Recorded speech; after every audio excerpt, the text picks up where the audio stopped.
Espíritu de Dios, llena mi vida. Dios les bendiga, hermanos.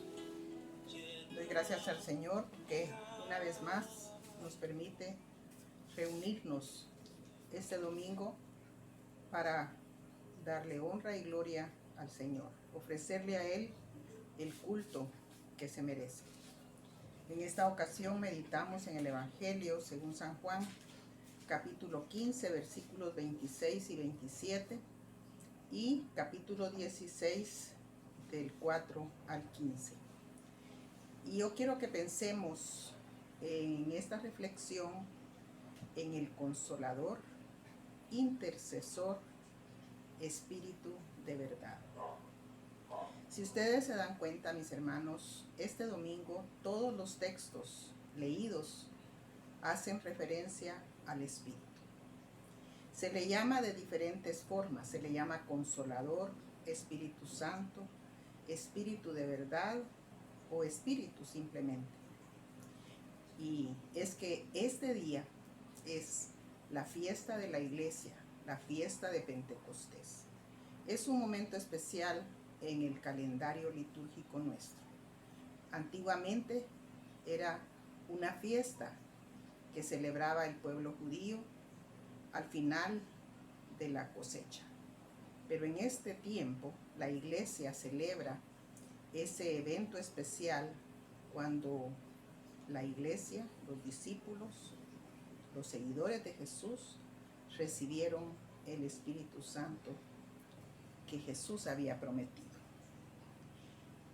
Al reflexionar, yo quiero que primeramente veamos la distancia teológica que hay entre el Evangelio de San Juan que estamos leyendo, donde encontramos la promesa, y el libro de los Hechos, en el capítulo 2, versículos del 1 al 21, en donde se encuentra el cumplimiento de esa promesa. Y es que nuestro primer pensamiento en esta ocasión es que no hay una sola promesa del Señor que no sea veraz, que no se cumpla. Las promesas del Señor, mis hermanos, son fieles y verdaderas. Y ahora que el Señor Jesús no está entre nosotros, el Espíritu es el que da testimonio del poder de Dios, haciendo las obras y milagros que Jesús hacía durante el tiempo que duró su ministerio terrenal. Meditamos primero entonces en el Evangelio, ver esa promesa. La noche en que Jesús sería entregado, se reunió a cenar con sus discípulos. Les dio enseñanzas, les habló de las dificultades que ellos enfrentarían.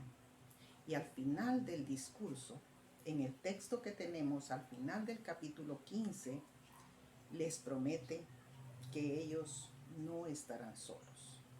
Promete el poder del Espíritu, que lo enviará como ayuda, como consolador, como defensor, como alentador, como consejero.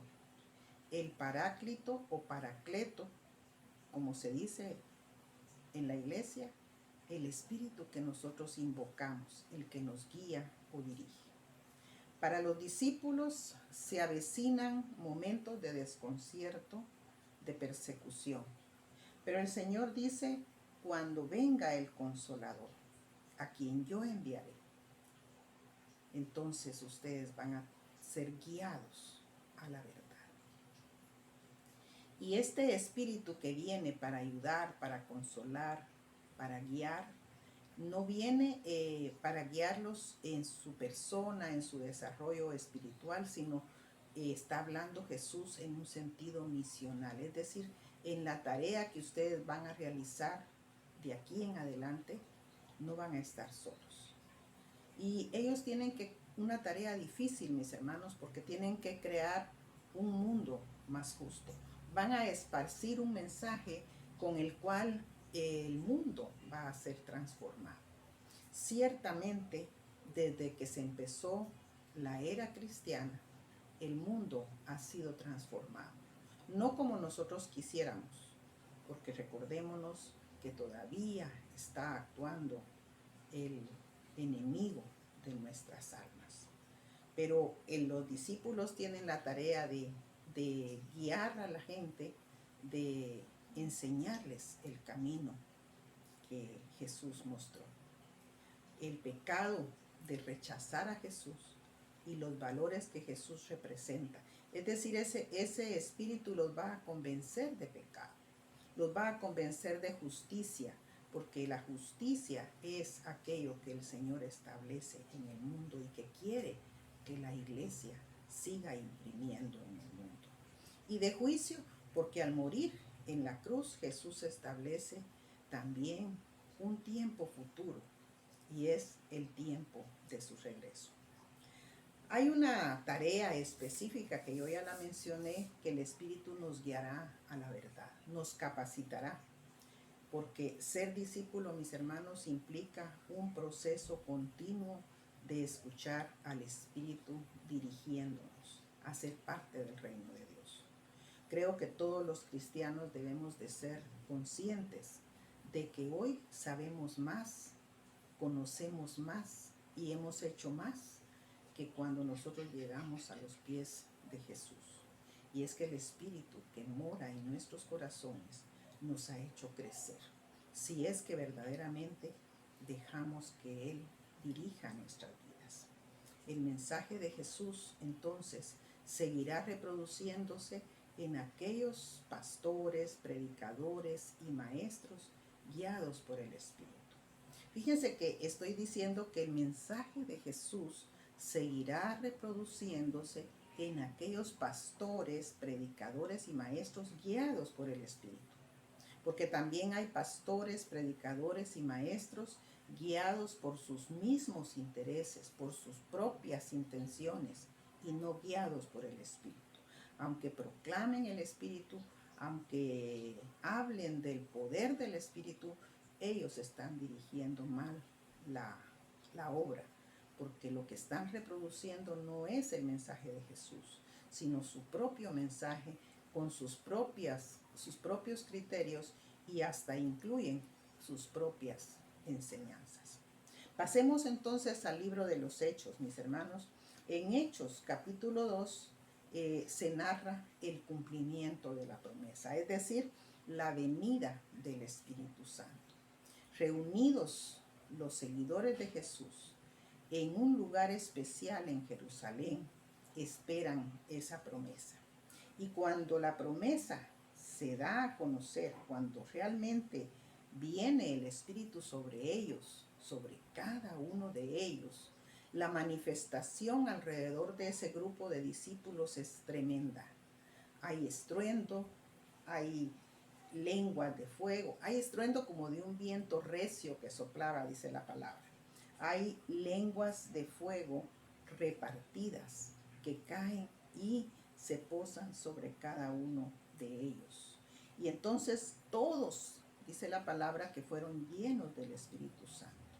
Pero realmente este evento tan especial, en donde todos se maravillan, porque aunque son de diferentes orígenes, de diferentes países, ahí dice que estaban de todas las naciones bajo el cielo, todos están oyendo hablar a sí mismos en un mismo idioma. Es decir, aquí no hay confusión de lenguas, sino hay una sola lengua manifestando la voz del Señor, es decir, el mensaje del Señor. Es un impacto en la vida de aquel grupo de discípulos. Y muchos de nosotros que pertenecemos a diferentes confesiones religiosas, a diferentes denominaciones cristianas, tenemos nosotros, mis hermanos, diferentes formas de hablar de este evento, de los sucesos de Pentecostés. Pero lo que nosotros tenemos que recordar, mis hermanos, es que lo que hay que exaltar no es solamente el suceso que impactó a 120 personas aproximadamente que estaban ahí reunidas, sino lo que viene después de eso. Y una de las cosas que a mí me gusta mucho resaltar y que de hecho aquí en los primeros versículos del capítulo 2 que están incluidos dentro de nuestras lecturas, se dice a Pedro, porque en medio de aquel evento especial, de aquella situación que embargaba a todos los seguidores de Jesús, que era una mezcla de admiración, de perplejidad e incluso de no entender tal vez en ese momento lo que en ellos estaba sucediendo, se levanta Pedro. Y Pedro alza la voz. Para mí, esa es una de las partes que nosotros tenemos que rescatar y tomar en cuenta. Muchos se entretienen en el estudio de las lenguas. ¿Qué pasó ahí? Entonces vienen doctrinas, vienen creencias a partir de eso, porque se enfocan en ese evento, en ese fenómeno. Pero enfoquémonos en lo que pasa con Pedro. Pedro se levanta, alza la voz y da un discurso que yo creo que era el primero que daba en toda su vida. Porque Pedro en el tiempo del ministerio de Jesús se había caracterizado por tener una personalidad hasta cierto punto tosca, era muy impulsivo, era un pescador, no tenía ninguna preparación y él hizo muchas cosas, incluso negó a Jesús. Pero aquí, investido del poder del Espíritu, él habla la palabra. Por eso mi énfasis es esa transformación que el Espíritu, por eso dice la palabra que el Espíritu nos guiará a toda verdad. Y esa verdad es la que está contenida en el mensaje de Jesús. Entonces nosotros somos evangélicos, nos llamemos protestantes, nos llamemos presbiterianos, y aunque nosotros tengamos esos títulos, más que todo tenemos que tratar de tener una identidad. Y en esa identidad nuestra reformada, no podemos dejar de hablar del Espíritu Santo. A veces nos da temor a los pastores incluso predicar sobre ese poder del Espíritu Santo. Pero yo quiero que concluyamos, mis hermanos, con esa transformación que hay. Y es que se da en nosotros desde el momento que creemos y el Espíritu Santo pasa a morar en nuestros corazones. Porque así dice la palabra, que desde que creímos fuimos sellados con el Espíritu Santo. Y el Espíritu Santo es un sello, es una garantía. Nosotros somos transformados.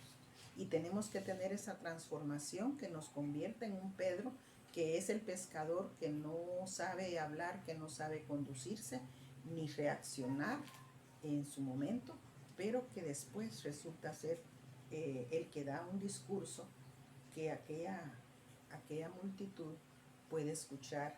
Y la palabra de Dios dice que se añadieron aquel día como 3,000 personas. Y recordemos, para finalizar, mis hermanos, el texto que leímos en Ezequiel. Ese espíritu que a veces nosotros pensamos, ¿cómo va a ser que Dios me haga a mí capaz de predicar la palabra? Yo no puedo predicar, yo no puedo cantar, yo no me atrevo a servir al Señor. Yo no quiero asumir un cargo porque no creo tener capacidad.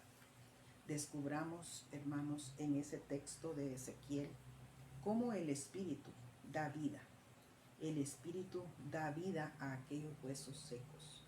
El Espíritu transformó a Pedro en un predicador de multitudes. Y ese Espíritu que hoy estamos nosotros recordando es el que puede transformarnos también nosotros. De ser personas cristianas que podamos con toda libertad proclamar la verdad de Jesús. Porque el Espíritu nos guía a la verdad. Que Dios les bendiga.